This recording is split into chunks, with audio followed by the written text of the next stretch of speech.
Important questions, 8th standard Tamil medium. இது வந்து 2 மார்க்கில் இப்போ நம்ம பார்க்க போகிறது 11th 11வது கணக்கு. சரியா? இதுக்கு முன்னாடி 10 வரைக்கும் 2 மார்க்ஸு 5 மார்க்கு அப்புறம் ஜாமெண்ட்ரி இதெல்லாமே நிறைய வீடியோஸை மேக் பண்ணி ஒரு ப்ளேலிஸ்ட்டில் வச்சுருக்கேன். அந்த ப்ளேலிஸ்ட் பாரு, important questions for 8th standard Tamil medium. Tamil மீடியம்னு போட்டிங்கன்னா இது வரும். நான் அந்த லிஸ்ட்டோட லிங்க்கை ப்ளேலிஸ்ட்டோட லிங்க்கை நான் டிஸ்கிரிப்ஷன்லேயே கொடுக்குறேன். தேவைப்படுவங்க யூஸ் பண்ணிக்கோங்க. வேறு யாருக்கு தேவைப்படுமோ அவங்களுக்கு ஷேர் பண்ணி அவங்களையும் பார்த்து யூஸ் ஆக சொல்லுங்கள். சரியா? என்ன நீங்கள் 5 மார்க்ஸ் ஒரு 6 7 தானே போட்டிருக்கீங்க அப்படிலாம் சொல்லாதீங்க. இன்னும் நிறைய 5 மார்க்ஸ் இருக்குது, நிறைய 2 மார்க்ஸ் இருக்குது. அது மட்டும் இல்லாமல் கிராஃபும் இன்னும் இருக்குது. சரியா? ஸோ சேனலை சப்ஸ்கிரைப் பண்ணிக்கோங்க. பெல் ஐக்கானை கிளிக் பண்ணி ஆளுங்கிற ஆப்ஷனை செலக்ட் பண்ணிக்கோங்க. அப்போ தான் நான் போடுற எல்லா வீடியோமே உங்களுக்கு உடனே விசிபிள் ஆகி உங்களால் உடனே பார்க்க முடியும். சரியா? இந்த இம்பார்ட்டண்ட் கொஷின்ஸ் மட்டும் பார்த்தாலே போதும். கண்டிப்பாக உங்களால் 50 to 70 மார்க்ஸ் கன்ஃபார்மாக வாங்க முடியும். சரியா? கண்டிப்பாக 50 to 70 மார்க்ஸ் கண்டிப்பாக உங்களால் வாங்க முடியும். அது ஒரு பெரிய விஷயமே கிடையாது, அது ஒரு பெரிய கஷ்டமும் கிடையாது. கண்டிப்பாக உங்களால் வாங்க முடியும். ஏன் 8th எடுக்கிறீங்க அப்படிங்கிற டீட்டெயில்ஸும் இதுக்கு முந்தின வீடியோவில் சொல்லிட்டேன். ஒவ்வொரு வீடியோலையும் திருப்பி திருப்பி சொன்னால் எனக்கே போர் அடிக்குது. அப்போ கேட்குற உங்களுக்கும் தானே போர் அடிக்கும். ஸோ நான் அதெல்லாம் சொல்லலை. இல்லை என்னன்னு தெரியும்னா இதுக்கு முன்னாடி உள்ள வீடியோ பாருங்கள், அதில் உங்களுக்கு புரியும். ஓகேவா? இப்போ 11வது கணக்கு, மதிப்பு காண்க.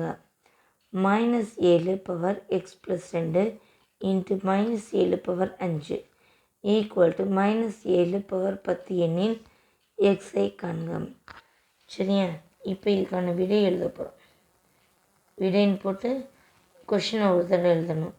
ஏன் எழுதணுங்கிறதையும் எதுக்கு முந்தின வீடியோஸில் சொல்லியிருக்கேன். திருப்பி திருப்பி சொல்ல வேணான்னு நினைக்கிறேன்.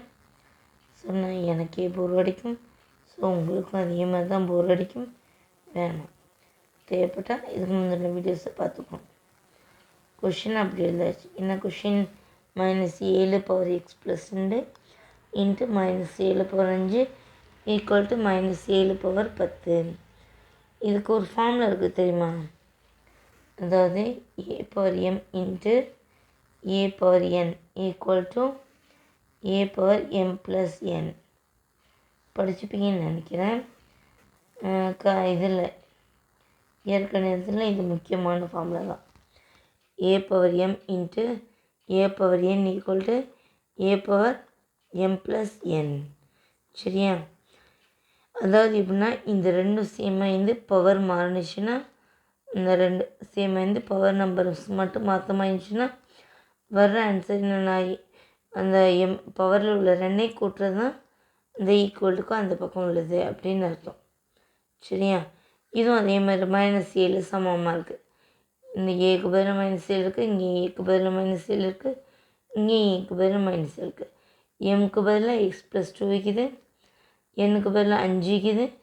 அப்போ m ப்ளஸ் எண்ணுக்கு பதிலாக 10 இருக்குது. ஓகேவா? இப்போ எழுதிக்கலாமா? எம்முக்கு பதில் என்ன இருக்குது? x+2 இருக்குது. எண்ணுக்கு பதில் என்ன இருக்குது? 5 இருக்குது. m ப்ளஸ் எண்ணுக்கு பதில் என்ன இருக்குது? 10 இருக்குது. அப்போ இதே மாதிரி இதையும் போடலாமா? m ப்ளஸ் 2னா என்ன வரும்?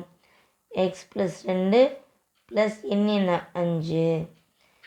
வர ஆன்சர் 10 தான், m ப்ளஸ் n. அப்போ 10. இப்போ x 2 5 கூட்டினா 7 ஈக்குவல் டு 10. இப்போ x ஈக்குவல் டு 10 ப்ளஸ் 7 இங்கிட்டு வரும்போது -7.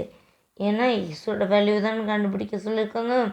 இப்போ ப்ளஸ் 7 இங்கிட்டு வரும்போது -7. அப்போ எக்ஸ் ஈக்குவல் டு 10ல் 7 போய்ட்டு எத்தனை? 3. இதான் ஆன்சர். ரொம்ப ஈஸியான சம் தான். இதுக்கு 2 மார்க்ஸ். சரியா? நம்ம அடுத்த சம் பார்க்கலாம். அடுத்த question, விரிவாக்குக. x+a bracket x+b bracket x+c, அதாவது ப்ராக்கெட் போட்டால் இன்ட்டுன்னு அர்த்தம். இது பார்க்க இதுக்கு வெறும் ஃபார்முலா மட்டுமே எழுதினாலே போதும், 2 மார்க்ஸ். ஸோ திருப்பி திருப்பி சொல்கிறேன், ரொம்ப சிம்பிளாக 2 மார்க்ஸ் இருக்குது அப்படின்னா நம்பர் என்ன நம்பர் எந்த கொஷினுக்கு என்ன ஆன்சர் எழுதுங்கன்னு பார்ப்பாங்க. ரோமன் லெட்டர் பார்ப்பாங்க. ரோமன் லெட்டர் போடுவாங்க. நான் லைனாக எழுதுறேன், ஸோ 1 2 3 மட்டும்தான் போடுவேன் அப்படின்லாம் சொல்லக்கூடாது. நீங்கள் எந்த கொஷின் எழுதுறீங்களோ, இப்போ திடீர்னு 20 எழுதுறீங்க, அப்போ 20 போடணும். திடீர்னு உங்களுக்கு ஞாபகம் இருந்துச்சு 16 எழுதுறீங்கன்னா 16 போட்டு அதுக்குள்ளே ஆன்சர் எழுது. திடீர்னு 15 எழுதுறீங்க, அதுக்குள்ளே நம்பர் போட்டு அதுக்குள்ளே ஆன்சர் எழுதணும்.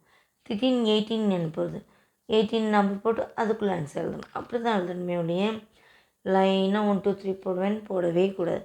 போட்டிங்கன்னா அடிச்சு விட்டுருவாங்க, அநியமாக மார்க் போயிடும். சரியா? விரிவாக்க இந்த question x + a into x + b into x + a. Just இது ஃபார்முலா. அதனால நம்ம என்ன எழுத போகிறோம், கொஷின் எழுதுகிறோம். ஏன்னா இது 1 லைன்லேயே முடிஞ்சிடும். x + a x + b into x + c. இதோட ஃபார்முலா என்ன, x³ ஃபார்முலா ரொம்ப ரொம்ப முக்கியம், ப்ளஸ் a ப்ராக்கெட்டில் a + b + c x² plus bracket போட்டு ab plus bc plus ca ப்ராக்கெட்டை க்ளோஸ் பண்ணி x ப்ளஸ் abc. அவ்வளோதான். இதை அந்த ஃபார்முலாவை கரெக்டாக நீங்கள் எழுதிட்டிங்களே உங்களுக்கு 2 மார்க்ஸ். அவ்வளோதான். இது வெறும் ஃபார்முலா மட்டும்தான். ஓகேவா? இதுக்கு 2 மார்க்ஸ் கிடச்சிடும். ஸோ திருப்பி சொல்கிறேன், நம்பரை ரோமன் பார்த்து கரெக்டாக போடும். ஓகேவா? அடுத்த கொஷின். இப்போ அடுத்த சம் விரிவாக்குக 13ஆம் சம். 2x + 3 into 2x - 4. இதை விரிச்சு எழுதப்படும். அப்படின்னா என்ன, விடைன்னு போட்டு இல்லை தீர்வுன்னு போட்டு கொஷின் எழுதிக்கலாம். 2x + 3 ஏன் கொஷின் எழுதணுங்கிறதையும் நான் ஏற்கனவே சொல்லிட்டேன், திருப்பி சொல்லலை. ஓகேவா?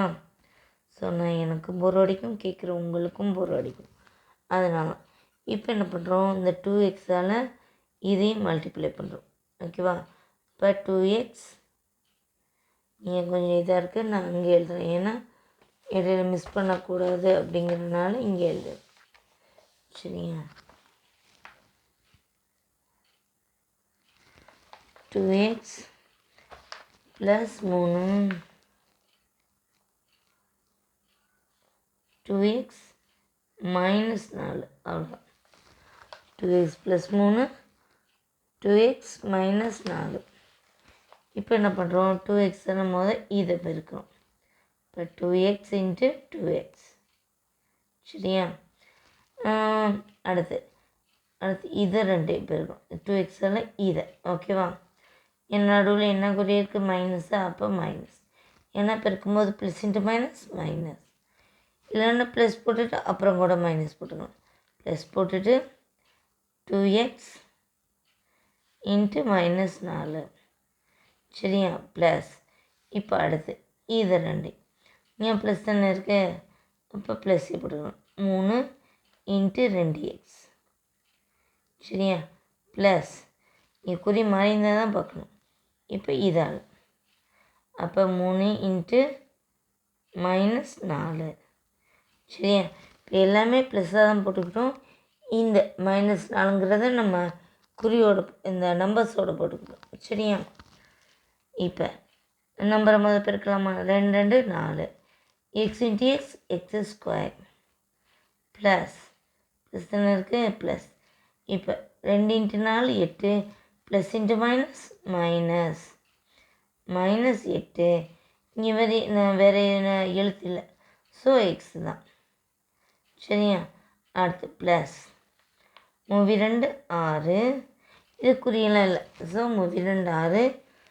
ஒரு எக்ஸ் தான் இருக்குது, வேறு எழுத்து இல்லை. அடுத்து ப்ளஸ் இங்கே எழுத்து இல்லை, வெறும் நம்பர் தான் இருக்குது. 3 12 ப்ளஸ் இன்ட்டு மைனஸ் -12. ஓகேவா? இப்போ 4x², இங்கே -8x, இங்கே ப்ளஸ் 6x. அப்போ 8ல் 6 போயிட்டா 2. குறி மாதிரி இங்கே ப்ளஸ் தான் இருக்குது, ஆனால் இங்கே மைனஸ் குறி, இங்கே ப்ளஸ் குறி, அதனால கழிக்கிறோம். 8ல் 6 போயிட்டா 2. பெரிய நம்பர் குறி மைனஸ். இப்போ மைனஸ் 2x. 8xல் 6x போயிட்டா மைனஸ் 2x. இப்போ ப்ளஸ் வந்து மைனஸ் பண்ண வேண்டியது, நம்ம டேரெக்டாக மைனஸ் பண்ணணும்னு எழுதலாம். அவ்வளோதான், ரொம்ப ரொம்ப சிம்பிள். இதுக்கும் 2 மார்க். ஓகேவா? அடுத்த சும்மா அடுத்த வீடியோவில் பார்க்கலாம்.